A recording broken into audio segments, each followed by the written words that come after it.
नमस्कार दोस्तों, स्वागत है आप सभी का एक बार फिर से फाइनेंशियल अड्डा यूट्यूब चैनल में। दोस्तों, मार्केट में लगता है रौनक वापस आ चुकी है। जैसे ही आईपीओ लगातार वापस आना स्टार्ट होते हैं, इसका मतलब मार्केट हम लोग बुल फेज में पहुंच चुके हैं। क्योंकि आप सभी को पता है आईपीओ ज्यादातर तभी आते हैं जब हम लोग बुल मार्केट में होते हैं। कभी भी आपने सुना है कि बियर मार्केट में आईपीओ आ रहा है? नहीं।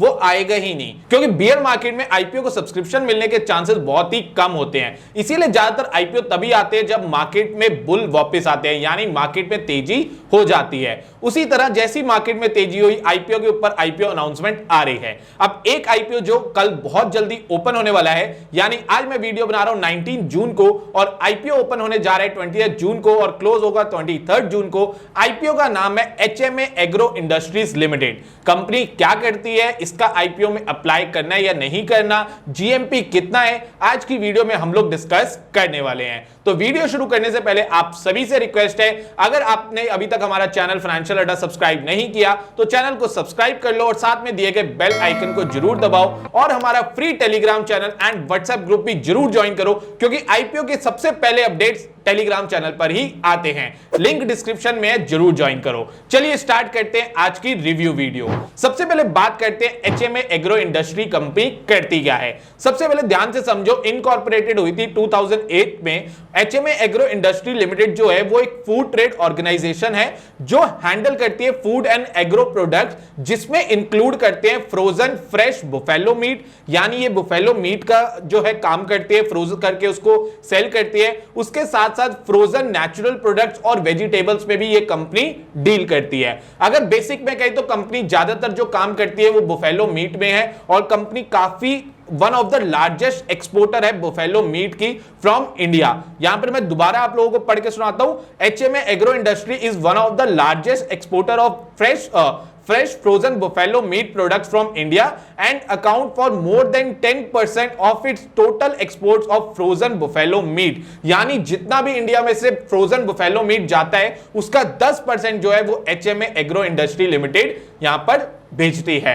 तो कंपनी का काम यह है, मैंने आपको समझा दिया है। आगे बात करें, एचएमए ग्रुप कंपनी के पास ऑलमोस्ट 25,000 एम्प्लॉइज है और इनकी काफी सारी जगह जो है फैक्ट्रीज अवेलेबल है जहां पर इनका बेसिकली ये पूरा फूड प्रोसेसिंग होती है। अब आगे डिस्कस करते हैं बेसिक डिटेल्स की कि आईपीओ कब ओपन हो रहा है। तो मैंने आपको बताया आईपीओ ओपन हो रहा है 20 जून को और क्लोज होगा 23 जून को।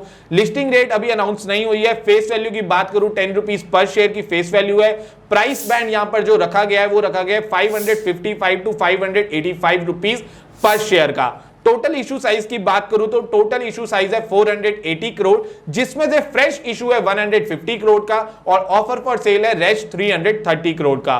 फ्रेश इशू का मतलब जो भी पैसा आएगा वो कंपनी के पास आएगा, वो प्रमोटर्स के पास नहीं जाएगा, क्योंकि नए शेयर इशू हो रहे हैं। वहीं ऑफर फॉर सेल का मतलब होता है वहां पर जो एग्जिस्टिंग प्रमोटर है कंपनी के, वो अपना माल बेच रहे हैं और उसका पैसा प्रमोटर्स के पास जाएगा, कंपनी के पास नहीं जाएगा। आगे बात करते हैं बुक बिल्ड इशू। ये आईपीओ है। इशू टाइप की बात करें तो बुक बिल्ड इशू है। लिस्टिंग की बात करें तो एनएससी और बीएसई दोनों में लिस्टिंग होने वाली है।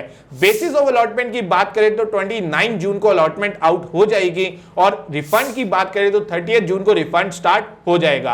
अगर आपको अलॉटमेंट मिल गया तो यहां पर डीमैट अकाउंट में 3 जुलाई 2023 को शेयर्स आ जाएंगे और अगर आपको अलॉटमेंट नहीं मिला तो आपको रिफंड मिल जाएगा। उसके बाद बात करें लिस्टिंग डेट की, तो लिस्टिंग डेट है यहां पे 4 जुलाई 2023। एक और इंपॉर्टेंट चीज मैं आपको कंफर्म करना चाहता हूं कि अगर आप लोग आईपीओ अप्लाई करते हो तो 3 दिन का टाइम मिलता है, 3 से 4 दिन का।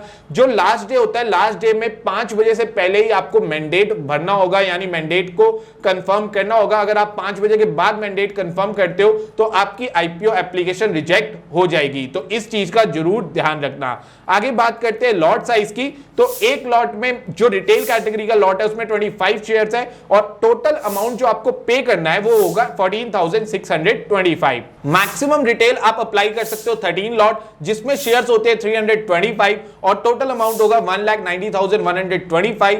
स्मॉल एचएनआई में आप अप्लाई कर सकते हो 14 लॉट के लिए, टोटल शेयर्स आएंगे 350 और अमाउंट होगा 2,04,700 750 रुपीज। स्मॉल एचएनआई में मैंने आपको बता दिया जो मैक्सिमम आप अप्लाई कर सकते हो 68 लॉट, और बिग एचएनआई में आप जो मैक्सिमम अप्लाई कर सकते हो, जो मतलब बिग एचएनआई की कैटेगरी में आता है, वो आप 69 लॉट अप्लाई कर सकते हो। उसके बाद आपको जितने अप्लाई करने वो आपकी इच्छा है, बट जो बिग एचएनआई की एप्लीकेशन जाती है वो 69 लॉट्स पे जाती है, जिसमें शेयर्स आएंगे 1725 और अमाउंट लगेगा 10,09,125 रुपीज। आगे डिस्कस करते हैं कंपनी के फाइनेंशियल्स के बारे में कि क्या कंपनी प्रॉफिटेबल है या लॉस मेकिंग है, इसको डिटेल में डिस्कस करते हैं। फाइनेंशियल आपके सामने यहां पर शो कर रहे हैं। तो सबसे पहले बात करते हैं यहां पर हम लोग टोटल रेवेन्यू की। तो 31 मार्च 2019 की अगर बात करें तो इनका रेवेन्यू था 2784 करोड़ का और प्रॉफिट आफ्टर टैक्स था 31 सीआर का। वहीं बात करें 31 मार्च 2020 की, इनका रेवेन्यू थोड़ा सा गिर गया और हो गया यहां पे 2416 सीआर का, और प्रॉफिट आफ्टर टैक्स यहां पर बढ़ा और वो आया 46 करोड़ के आसपास।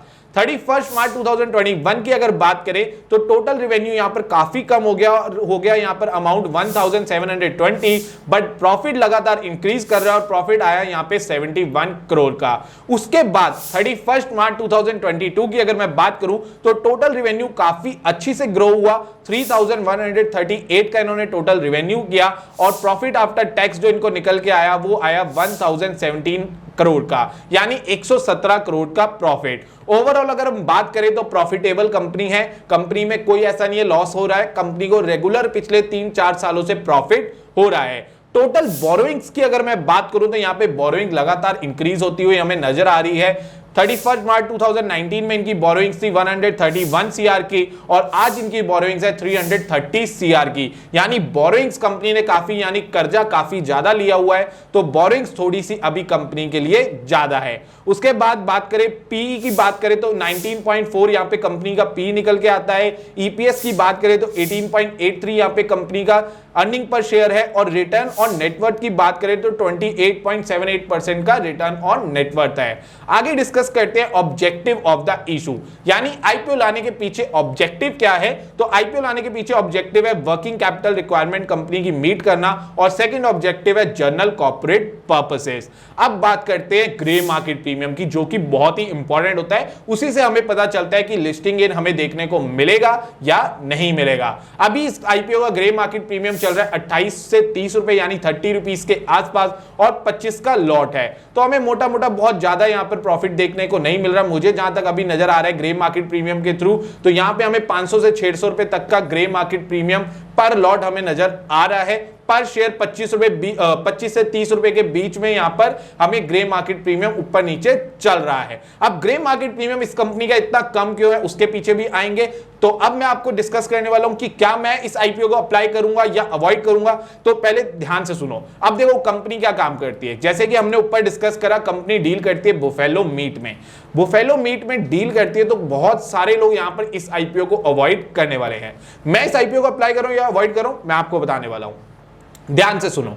मैं तो पहले खुद अपना बताऊं तो मैं खुद एक प्योर वेजिटेरियन हूं, मेरे को खुद भी अच्छा नहीं लगता मैं उन कंपनीज में पैसे लगाऊं जो चीज मैं खुद नहीं करता। बट अभी यहां पर मेरा डिसीजन कुछ भी नहीं बना है। 99% चांस तो यही है कि मैं इस आईपीओ को अवॉइड करने वाला हूं। 99% क्या, 100% चांस यही है कि मैं इस कंपनी को अवॉइड करने वाला हूं। उसका रीजन क्या है, क्योंकि मैं खुद भी वेजिटेरियन हूं और साथ में मेरे को इस कंपनी में कोई ज्यादा रिस्पांस नजर नहीं आ रहा। आप सभी को पता है मैं ज्यादातर आईपीओ जो अप्लाई करता हूं वो ग्रे मार्केट प्रीमियम को देख के लिस्टिंग गेन के लिए अप्लाई करता हूं। लॉन्ग टर्म के लिए मैं बहुत ही रेयर आईपीओ होते हैं जो अप्लाई करता हूं। मेरा मेन मकसद होता है कि भाई लिस्टिंग गेन लेके प्रॉफिट बुक करना। यहां पर मुझे बहुत ज्यादा लिस्टिंग गेन देखने को नहीं मिल रहा, इसीलिए और साथ में जो ये कंपनी है यहां पर मुझे इसमें बहुत ज्यादा रिस्पांस मार्केट में देखने को नहीं मिल रहा, इसलिए मैं इसमें से अवॉइड कर रहा हूं। मैं इस आईपीओ को अवॉइड करने वाला हूं। आप इस आईपीओ को अप्लाई कर रहे हो या अवॉइड, मेरे को कमेंट करके जरूर बताना। मेरी तरफ से इस आईपीओ को ना है, बाकी ये मेरा एक एजुकेशनल पर्पस के लिए ही व्यू है और मेरा व्यू मेरे अकॉर्डिंग है।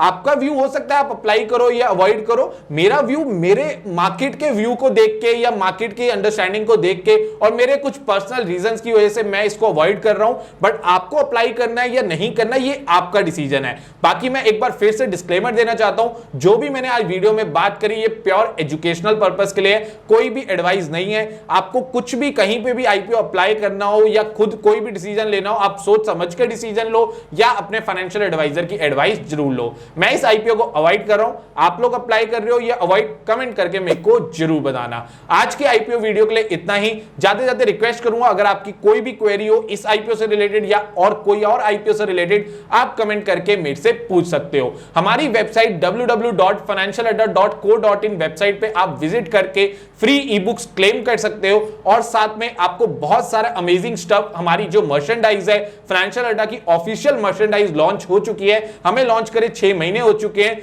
बट अब वो ऑफिशियली वेबसाइट पे अवेलेबल है www.financialadda.co.in।